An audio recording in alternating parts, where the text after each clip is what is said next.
What's up, everybody? We are back. War room section of the man cave. And we're going to call this Kingdom of Heaven 2.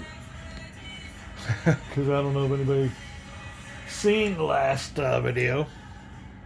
But I uploaded one about a week ago. And it was all wrong.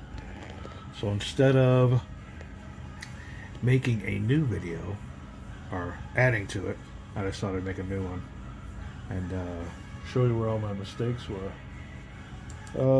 First of all, welcome to Kingdom of Heaven. And like I said in the first video, if anybody watched it, Callendale already did himself a video on this, and he covered it pretty well. I made some mistakes in as, if I can get my pointer, and where is it? Yeah. When I first looked, I had these all as a Crusader strongholds, or Crusader castles, and they are not. They are Byzantine castles. Also, in this one, I was trying to get used to it, but all these square markers are significant in that they are walled cities, and I went ahead, just like old Callendale, I marked them with the appropriate markers in there. If I can, there you go. They're all pretty well marked there. And then just for playing the game, it kind of makes a difference on status and how your map's made and everything. Going on down here, you can see. But this is a real good game. This is about my third game, I guess. I've done a few. There's a certain strategy. I play this first scenario, and like I said, old Callendale does a better job at pronouncing it than I do. But it is called Deuce to Volt, the First Crusade. And there's like I said, this is about my third game on this. It's been a learning process, and I went through a lot of it earlier on my video about how the counter's really hard to punch out. But other than that, I really enjoyed the feel of the game. I was saying earlier in the earlier video, I deleted that one of the main things about these games are getting you into the feel of the game, getting you into the time period, and this game does a really good job of it. Mainly because of the artwork and everything. You can see down here most of the cards have got some really intricate, I guess it's murals or wall paintings from the time, and it's just really well done. Like anything else, it takes a while to get used to. Unlike Triumph and Tragedy, this one's got a little bit, let's just say a little bit more complicated. Not too much more though. I mean, like anything else, this is, like I said, my third or fourth game. Well, probably my third, and I pretty well got it down pat now. It's not too hard.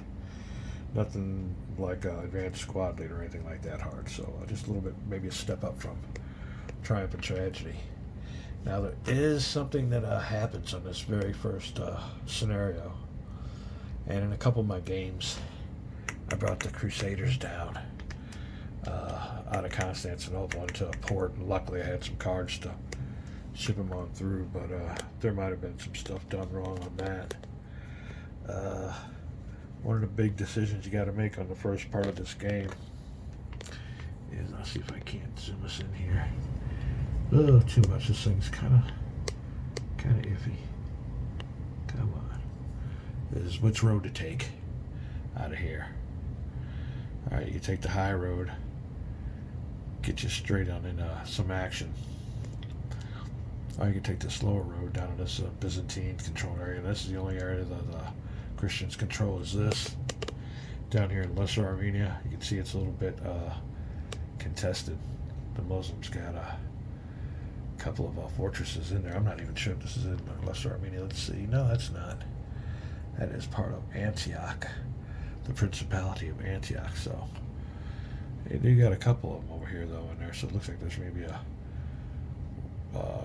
not a civil war, a war going on for Lesser Armenia. But anyway, I'll get back with the strategy at hand. My previous game was probably my best. I played it having all these city markers and everything, walled city markers on here, and knowing the difference between them and a fortress and all the other stuff. And like I said, I had Crusader, for some reason, Crusader castles here instead of the Byzantines. But first decision is going to be and that's the way it is for most of these what they call off-map boxes, are these roads you need to take, and each one's got its advantages and disadvantages. Like I said, the main thing with this big Crusader army is getting them. You can see the victory point total on all these yellow boxes here next to the cities. I do believe in this scenario the Christian player is looking for 11 or 13, somewhere around there. And the key thing to do is get down here to Jerusalem. Whoa, it's worth 5. And maybe you can go on over here to Acre and get another 5. But the key is to get down here in Jerusalem and Acre. Now, crossing over into the Kingdom of Jerusalem has its own political penalties. But let's just see here now what else you can kind of fly on over and see what the other victory point totals are. Now, like I said in my last game, I came rushing through here, but coming out of Constantinople, leaving Asia Minor, or getting into Asia Minor,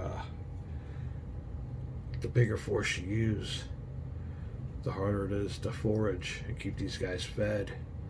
So my first couple games, I really suffered some good casualties, or not really casualties, but step losses is what you end up accumulating. And I figured in my second game, if I had enough cards, it all depends on card play. I brought them in increments of maybe 3, 4, maybe 5 units to cut down on the attrition losses. Even with that, you try to get your way up here, and I found out that the easiest way is right down up to here. Here's the route you need to take. All right, now you have to find out if I can close in here. These markers here mean mountains, and they add to your attrition. That's a big thing they built into this game, is attrition. So I guess back then, as it was reality, this is a harsh land to begin with, much less back in the medieval ages when you're wearing armor. So yeah, I bring them up through here. We got to find a good route through here that's quick and less harsh. And here's your highway coming down through here. Now you can get him down here quick. You need to get him down here to Damascus. All these units here, the Seljuks and the Kingdom of Jerusalem are pretty well neutral until somebody invades or crosses the border, being a Muslim or a Christian, then they activate accordingly. But yeah, try to find your quickest way down here. And this is a pretty formidable force. Nobody really messes with you. By the time I got down here, I had 4 units, and all of them had a step loss. So it is an arduous journey. But I'll take you on through it. That was a nice little playthrough. Like I said, I had an earlier video posted. I don't know if anybody's seen it, but yeah, it was all messed up. And that's what happens in these games. And I could have just posted this one and left that one up, but we'll start with a good video. Don't want to mess anybody up on that first one, although the first one was probably good. But we're going to start this game. I'm going to get a little bit more detailed here. Take a little break, make sure I got everything set up. But we are down here in lockdown. That's a whole other story in itself. We'll be right back. Alright, we got the old E-Fire going. Heck, it's almost April. Another week or so. We're still E-Firing it. Nice and cozy in here, though. And like I said, everybody's on lockdown for the coronavirus. I don't know if I'm still buying it. I mean, I know a lot of people are getting sick, but I was watching a video today, and all these Hollywood actors are all posting about how, you know, it's a badge of honor that they're tested positive for the coronavirus, and they're fine. It's just the flu. So, but you know, like any flu, this one's really bad for the old and people that got bad lungs. But I don't know. People are gonna get sick of it pretty soon and just head on out and say, "The heck with it, we gotta live." I could get killed walking the street. But we're down here, and hey, one thing about us gamers, you know, it's one thing about me in particular. I've always kind of been a prepper. My whole life's kind of been prepping, so you know, ain't nothing new to me. I can adjust really, really easy. I like to do gardening. That's another thing. I might get my gardening channel going on here once the spring comes. I like to, you know, do a lot of gardening and working in my yard. When the weather's nice, I have no time at home anyway, so we take advantage. We're back here with some Kingdom of Heaven, and we're on this first scenario. And you know what? I messed that sucker up again. We will look at the scenario book, and I will try to pronounce the first one, which is called not Deus Tu Vault, but Du Le Vote. Du Le Vote. The First Crusade. And it is a learning scenario, so it's pretty easy. It is a quick scenario. It lasts only 3 turns. And you can see there that the I made me some little. This is one of those games where they don't really provide you with everything. But on the left in the green counter is the Muslim victory point total, and my red block from Triumph and Tragedy is my Christian point total, victory point total. And he starts out with 2. We are going to begin this with the first game turn, and the game ends on game 3, or game turn of 3. As I was telling you earlier, I'll get it right here pretty soon. The keys would be, it's kind of like a race. You got to come out of Constantinople and hurry up and get down here with some big victory points to Jerusalem. Now you can see that 5 and 2. 5 is for victory points for scenarios A through D. And then when you get to E, F, G, H, I, J, it's only worth 2 points, so that's what that means there. Karak is only worth 1 victory point for scenarios B through J, so ain't gonna help me out in this scenario. But I think I need, and we can look here real quick. Victory conditions: Christian victory 13 or more, and it's a draw if I get 11. So I need or no, not me. The Christian player needs 13 or more. 11, it's a draw. And how to get those victory points? Well, you can see coming up through here, there is at least 1 here in Tarsus. Coming up around, you don't see very many. 3 way out east here in Edessa. But I guess these are all for all scenarios. So, you know, these little strong points and these victory points are good through all the scenarios. So they're going to be good through all the games, just no matter how you're going to get them. But Antioch, of course, is worth a bunch.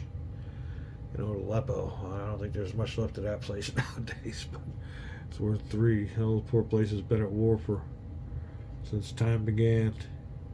Tripoli's 2. On your way down there, if you can get Damascus, that's worth 3. Acre's a big 5er. And then Jerusalem. Over here, around here in Cairo, you can get 4. And 1 here, but it's just a matter of getting those 13. It seems to me like it'll be 10 with Acre and Jerusalem and Damascus. Here will be my 3 goals as a Christian player. Muslim player is going to do whatever he can to keep me from getting those goals. Now, how to get down there. When you first look at this game, you might think, oh my god, 3 turns, but it's not that hard. You get, it's just a card-driven game. You get 7 cards, and each card you play you can scoot and get pretty good. The key thing is attrition. Every move is attrition. This is attrition. Battle, it's attrition. Everything's attrition. So we're going to try to see if getting out of this gate, which way to go. Now if I can get some cards as a Christian player that gets me some sea movement out of these ports, well, that'd be really nice. So we will see what happens. But right now, we'll go over here to the bunch of rules. All you do is read rules in this game and see if we can't get this a little bit better. Here in sequence of play. Now mustering phase and all that is skipped during the first turn. So first thing we'll be doing is skipping replacement, skipping mustering, and we will go to deal strategy cards. How that's done is Christian player takes one, so on and so forth. In this scenario, though, there is a certain rule that has to do with this Fatimid invasion card. And that's taken out of the deck and to set aside, and it is sorry about that. It is a required card to be drawn by either the Christian player, if he don't want it, the Muslim player, and if he don't want it, the card gets has to be played right away, and you roll a die and one of these things happens. It hasn't really come into play in many of my games. My first one, it was able to be discarded with one of the events. And in my last game, it says must play if there are no Christian forces in the Kingdom of Jerusalem. And when it came time for this card to be played, there were Christian forces already in Jerusalem, in the Kingdom of Jerusalem, so this was null and void. But this is a mandatory card at the beginning of the second turn, so I'll place that over there. So I'm going to go ahead and deal cards, do a little bit of housekeeping here. We will, and the way that's done is the Christian takes a card, Muslim, Christian, blah, blah, blah, blah, blah, until each side has 7. After that, we will begin play. So I will be right back with, what is that called again? Oh, and another thing. Really? A dog man on the front of it. Creepy. That's a whole other story. Look on some of my channel subscriptions and you'll see what's up. But we will be back with some. Oh, come on. Dulavat, the First Crusade. Be back. All right, we're back with some real good looking Kingdom of Heaven. And we're just going to go over here and have a little bit of talk before we get this game going, because I don't want to jump right in. I'll let you guys in on it. It's really easy to explain and everything, so I'm going to give you a little how-to, what's going on and everything. First of all, it's an area movement game. You can see all these little areas here. These are all regular areas. Squares are your walled cities. There's 2 types of strongholds, your walled cities and your castles. With any stronghold, they provide defensive additions, benefits, defensive benefits if you're in a castle or a walled city. Now I do believe, though, let me look at here real quick, and you can look here with me. Hold on real second. Alright. It says cities have no intrinsic garrisons. That means that any result on a combat result table will cause a city to fall. And that was key to one of my mistakes, and it's a good rule to know. Always keep your city's garrison. So I think I was doing sieges and something on those and assaults different ways. So when we do that, we'll make sure we follow the rules right. But as you can see down here, these blue markers mean at their ports. Like I said, there's your victory point totals. You have your different factions. These are the Fatimids. You can see their colors more of a gray as compared when you get down here to the, I don't know if I ever pronounce this right, Seljuk. So also Seljuk forces, supposedly their grip on the Kingdom of Jerusalem wasn't that good. So these guys are neutral until this border's crossed. And we'll come up along here. Like I said, blues represent ports. This here is a port and a walled city right there at the old acre. And we could all talk about Alexander the Great and all that when it comes to acre. But here we got a little fly through. And so far, Muslim forces aren't that strong. There's a few here. Old Kerbala has some nice forces underneath there, but his big old strength is his command rating, which is what that 10 represents. That 2 in the middle is his battle strength, and that 3 is how he gets activated. But that's what all those mean. As you come through here, now you see those little sunspots. Means when you move into those areas, you pay a harsh attrition penalty, as is with the mountainous spots too. But we're getting ready to activate here. Like I said, we're going to get ready to deal cards, because this could give you a little bit more. And like I said, these are all controlled by the Byzantines. They controlled Cyprus, this little kingdom here of Atalia, and looked to me like Lesser Armenia was fought for.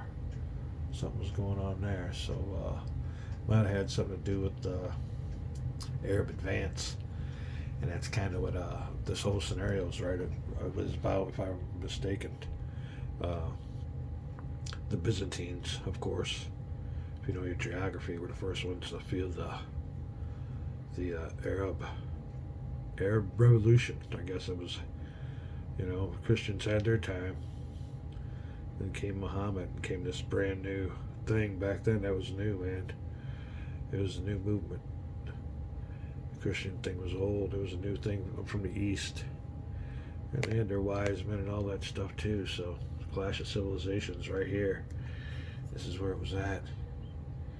He called for help from the Pope, Urban II. And that's your result right there. This big old stack. They're on their way. I'm gonna have to get used to this little phone. This is a supposedly real good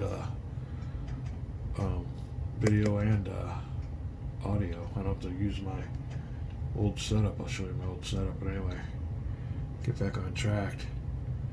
Those are the ones that answered the call for the first crusade. And the Byzantines weren't that strong. I don't know what happened to them. Maybe they all got beat, but they ain't got much forces. They got strongholds, but not many. There ain't nobody in the garrisons for them, so it must have been a bad time for the Byzantines. And this is when the Crusades first started, so we'll see what's up. But yep, this is my new equipment. You can see over here all my old stuff, my old phone case, and old flash. This is for my computer, but microphones and lenses. This phone ain't got no place for a microphone, so hopefully the audio is good. But let's get ready to get going. We're going to check out a few things and deal some cards. We'll be back. Alright, we're back for the first turn of the first scenario. And it is called Deuce Le Vote. And like I was giving you the background, First Crusade, and we'll see what's going on. The cards have been dealt, and that's what the main thing about this whole game is cards. So I'm going to show you right here what's going on. Each of us gets a hand. Now, this is kind of like Twilight Struggle and any other kind of game. You can play the card for the op value. You can have your event. And in this game here, there's also a third option. And it has to do with sieges. On this card here, this is an A, which means the attacker.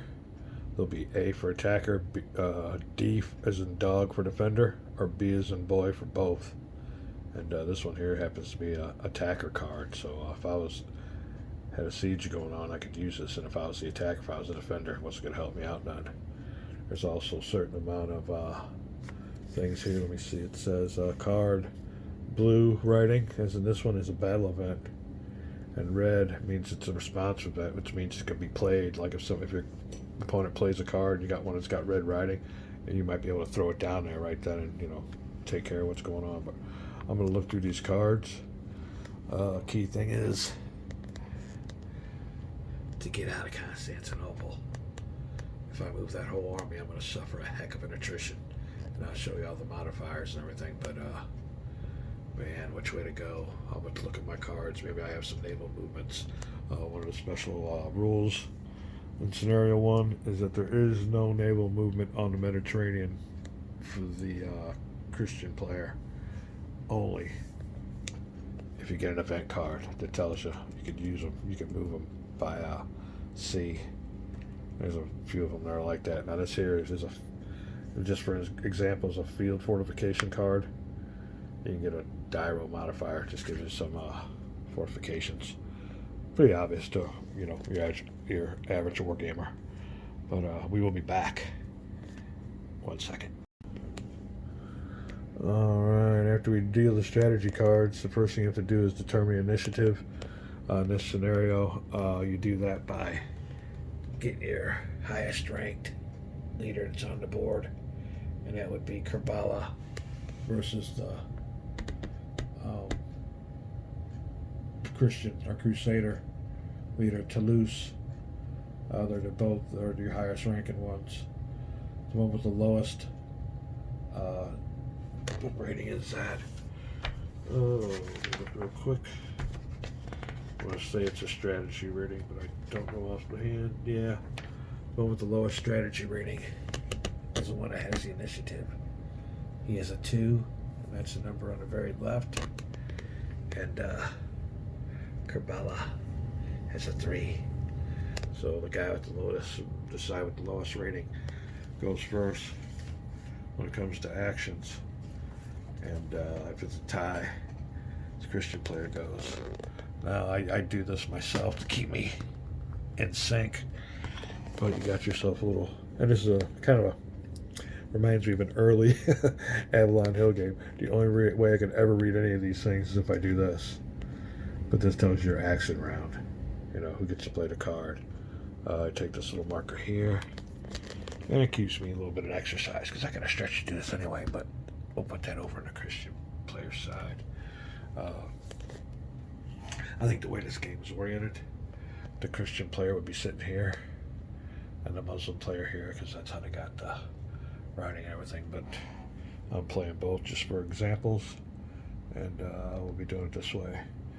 So now the initiative has been given to the Christian player, and that's the way it starts out on this first scenario. He'll always have the initiative. So I'm going to look through my cards, and I'll show you how I'm going to play it. Alright, most of these cards are unusable for me right here for their events, but I do have a couple here that, and especially this one here I want to show you. And this one here is Corsairs. And this is an example of, I told you, an exception to the scenario rule where you can't use any naval movement only by event card. And you may make either a naval move with a leader and up to 3 units on either the Red Sea or Mediterranean, or remove 2 enemy steps from any port on the same sea as a port you control. So you can move units or remove steps from any port. Huh, that might be a good one too. I'll decide what I'm going to do, but I'm just showing you what's going on here. Now, I can activate Toulouse, but I need a card with that very left-hand number with a 2. So I could also use one of these cards, accordingly, like him. And I do have a rule where you can combine cards, but I'm not going to play that. I don't use that option. And that's where, if you agree to it with another player, you can use multiple cards. But in my game, we're only going to use 1 card per. So that's what we're doing here. Again, I'm going to look through these cards and see how to bring the Crusaders into Asia Minor. And it's going to be costly. We'll be back. Alright, we were going to hold off on some of these event cards that I might be able to use later. And I'm going to go for activations. Now, like I learned my last time, you can see here, there's a attrition table. Yeah, I get the hell out of the way. Here you go. These are the number of units in your army, and these are what you suffer. And they got all kinds of good little modifiers for you there too. So if you get these numbers down, and you got the cards to do it, I think that's the best way I'm going to go. So I will find me a card here, the best candidate, with a ops value of at least 2, because that's what I need on his rating. What rating is that again? It is his. Come on.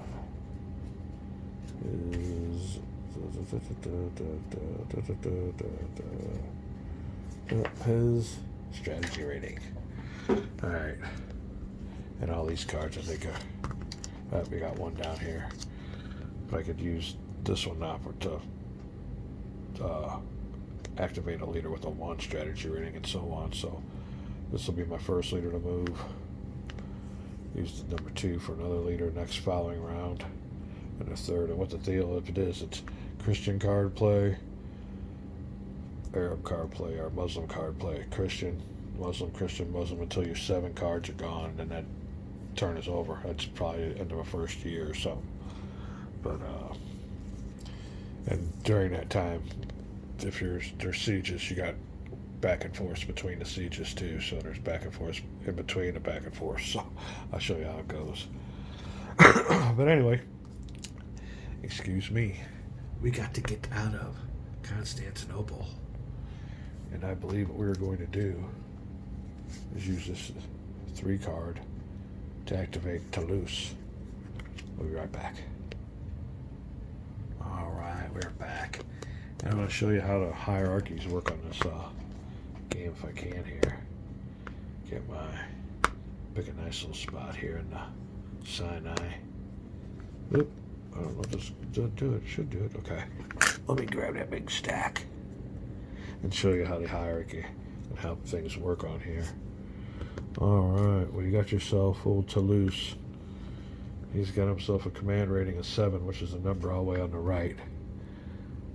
So that means he can command 7 units or 7 leaders.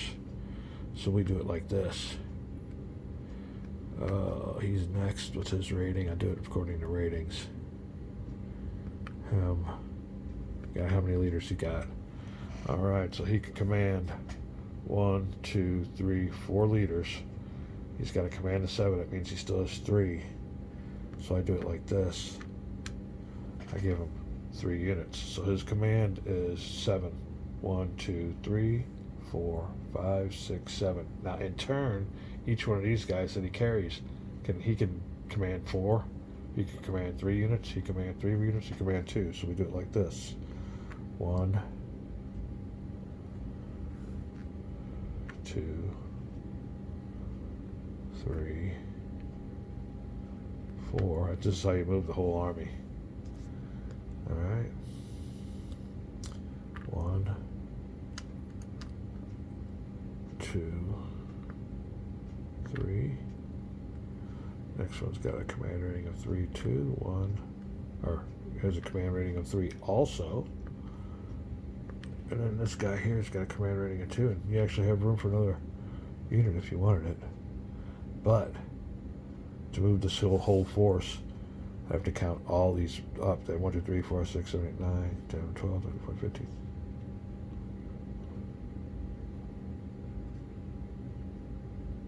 40 freaking factors. So that would take a big hit. So to cross Asia Minor, first thing we're going to do is we're going to try to take them army by army. And let's see how we're going to work this. I got a 3 card here. Here's my cards. So, see what I mean? This card here can get a general that's actually got a, and so forth. 2 to 2 and 1 to 1. So we'll work it this way. Bayonne might be the first one to go. I'm going to figure out which would be the best choice, and we'll be back. Alright, that's the way I had it set up, but we're going to spread it around, make it even. So we're going to take an army away from Bayonne, or Bayonne. Oh, French. How do you say that?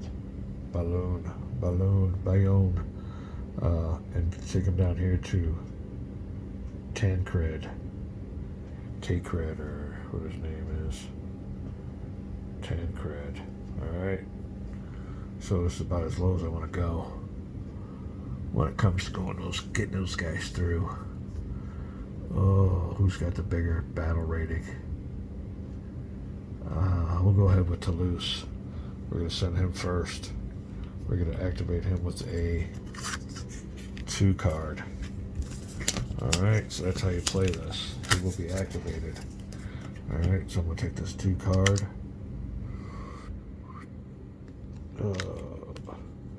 Place it over here on the pile. Use that for activation. Let's grab Toulouse and his 4 units. Everybody else is going to stay back there in Constantinople for now. We'll be right back. Alright, we got old Toulouse. And there he is. He's going to come out of there and come on over here to Asia Minor with his 4 units. And he'll arrive there at Iconium. Alright, now he has a movement range of 4, so he can keep going. But before he does, that way he's blocking. I could have brought him down here. And I do have that card that'll let me move by, what do you call it, C. So maybe I shouldn't do that. Let me wait. Hold on, let me see what's going on here. Alright. That card is a Corsair's card. And the key thing on that card is with a leader and up to 3 units. I don't want to do that with him. So we'll continue. We might use that with another unit, but we will continue to move Toulouse this route. He'll stay there because the first thing he's got to do is roll for attrition. Let me get the attrition set up, and we'll be right back. Alright. On the attrition table, we got us a 9er. On these modifiers, though, the only one that applies is this one down here. Crossing is a minor, +5, but that just modifies your attrition value. So 9 plus 5 is 14. Moves this sucker all the way up to here. Alright, now there's no die roll modifier, it's just a modifier on the value of on the total factors. I guess attack factors or whatever it's called that you're moving. So we'll be looking underneath this table and rolling 1 die. And I use the old white for the Crusaders. And here my Muslim die. Oh, not good for a Crusader. What was that, a 9 to 14? 3, he suffers 3 step losses. Alright, well, here's how you do that now. There's old Toulouse. I'm sorry, we'll get that out of your way. And, he suffered how many? 3? That's 1, 2, 3. See what I mean with this game? Man, you don't have to worry about battles. Getting these guys over here. It's tough enough. So he's already hammered, and they don't get no replacements. The Crusader only gets replacements through event cards. But luckily for me, I think I got an event card that gives them a couple replacements. So why am I whispering? I don't know. But anyway, that's it. Yeah, that's movement number 1. Now, I can move another spot onto Heraclea. But all the mirrors there. And you can always look at underneath their stacks. Let's see what the mirrors got going on here. Oh, he's got a couple. Yeah, I don't think I'll be doing anything right now, so I'm just going to stay here and wait for reinforcements. But the only thing is, now the Muslim player's got a chance to intercept. So we'll be making that decision right now.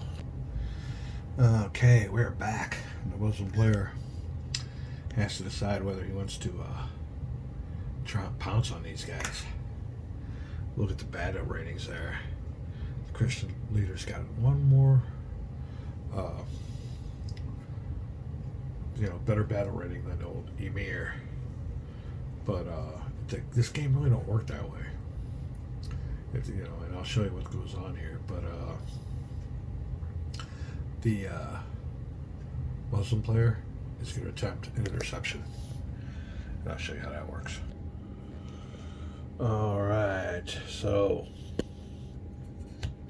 let's see what we got going on here. Sorry about the glare.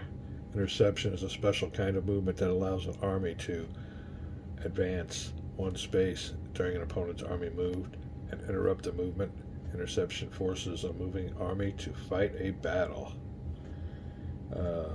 You may attempt to intercept an army if it moves into a space. This is an area, space map that is adjacent to one of your armies, which it is. Your army may attempt to intercept each time an army moves an adjacent space. Okay, well, we're going to go ahead and just doof him. Sorry about this. Intercepting army. Restrictions. There are no restrictions. Now, the only thing is, infantry can't intercept without a leader, but emirs with them. If they didn't have a leader, you could only do it with cavalry. But luckily, these infantry units have a leader with them, so he can attempt the interception. Now, what he does is he rolls and has to get his battle rating or less. And these are the modifiers. Friendly stronghold, no. Attempting intercepting a cavalry army, no. Intercept with the cavalry army. When attempting interception with the cavalry army, no. All modifiers are commutative. Huh, easy for me to say. Commutative.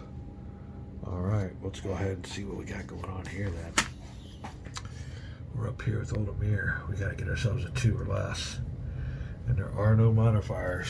So, what goes on here? Whoop. Don't count. Y'all just got to get it in the tower for it to count. But you play with me. Oh, he intercepts. Alright. Let's make sure we got that right. Let me look around here and see what's going on. Cause versus intercepting player, they get modifiers. He gets a good modifier in the battle. Alright, if the space of interception contains a friendly stronghold, no enemy units. When attempting interception of a cavalry army, nope. When attempting an interception with a cavalry army, nope. So there was no modifiers. And you rolled a 2. So there will be a battle. And what I do on this one is in this game, they give you these little markers here. Let's see if I can get this. Come on, is this an A? Come on. Here.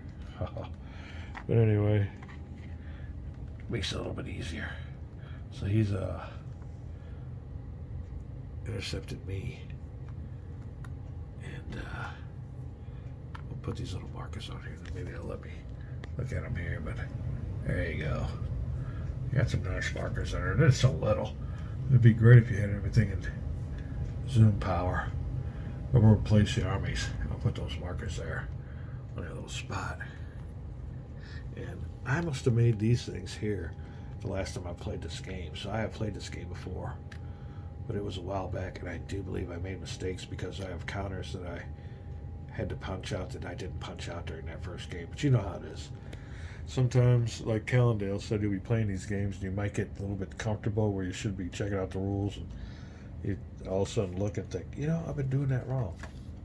So hopefully we'll be a little bit mistake free on this one, but You never know. Okay, so now the Muslim army. Who intercepted. Put him on here. And we'll see what we got. Not too shabby. I didn't know he had 4 units. I thought he only had 3. So, like I said, it's not an odds type of battle system. But there you go. All right, we're going to go ahead and resolve this battle. See what goes on. Like I said, I've had about 3 games of this already, and this is new here. Last time, I don't think he suffered that much attrition. He had a big stack with him. I must have brought more men with me. But he got the heck out of there. And I was able to come on through. In this game, old Toulouse suffered major casualties on a trip from Constantinople. The Muslims know it. They pounced. How will it shape out? First battle of Kingdom of Heaven, first scenario. And it's really interesting the way they resolve the battles too, so we'll be back. Alright, one more quick thing before I call it a video. Hold on, let me turn the speaker off.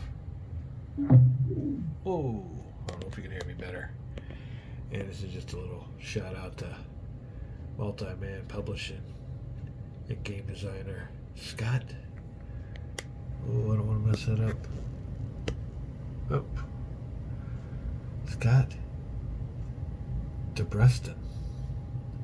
Okay, old Scott, Multi-Man Publishing. They take care of you. You just gotta look around and do things, but I don't have to use those homemade markers for victory points. They got you all set up there. Looks like it says up, but it's a V. And you can get yourself marked up real good there. So just a matter of looking at everything. We are good to go. And we're about to do the battle. Don't know if I'll get it on this video, but I want to get this one uploaded to YouTube and let you guys see what's going on with this good game we got going on here in Insulation with Kingdom of Heaven. Getting that Crusader flavor. All kinds of action coming around, so we'll be back.